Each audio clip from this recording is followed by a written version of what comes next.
What state would our education system be without the work of John Dewey? Claimed to be a man ahead of his time, Dewey believed that education should be experiential, all-encompassing, and, most importantly, learner-driven. Some of the creative ideas that originated from the mind of Dewey include progressivism, pragmatism, and the idea of cultivated learning. Out of all the publications that Dewey has produced throughout his lifetime, he has 4 works alone outlining his philosophy of education. Based on the information provided by the Center for Dewey Studies, John Dewey was born on October 20th, 1859, in Burlington, Vermont, 6 years before the conclusion of the Civil War. Dewey's own education involved graduating from the University of Vermont at age 20 and obtaining a Ph.D. from Johns Hopkins University at the age of 25. His professional career began as a professor at the University of Michigan.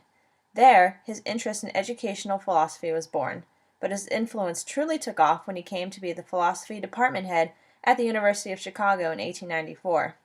There, he formed his own laboratory to play with the traditional form of education, which was then formatted to be heavy memorization, routine, and authoritarian teachers.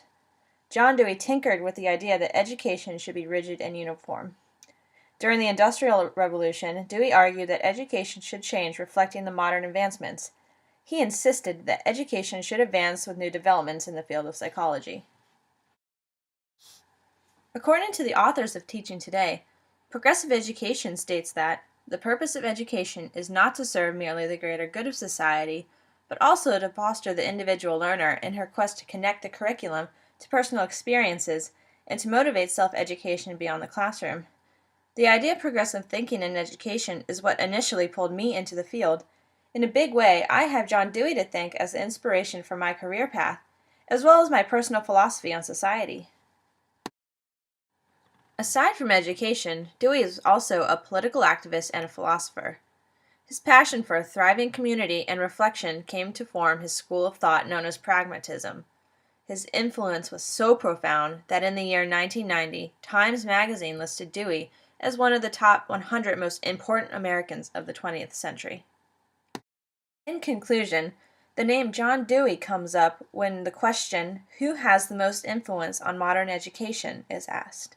So now, when you ask yourself what influence John Dewey has had on your own life, think about the freedom to explore your environment and how your education has encouraged you to ask questions and take ownership of what you've learned. John Dewey's influence has allowed education to take on a dynamic shape in society and encompass multiple meanings for diverse types of individuals. As John Dewey so wisely stated himself, education, therefore, is a process of living and not a preparation for future living.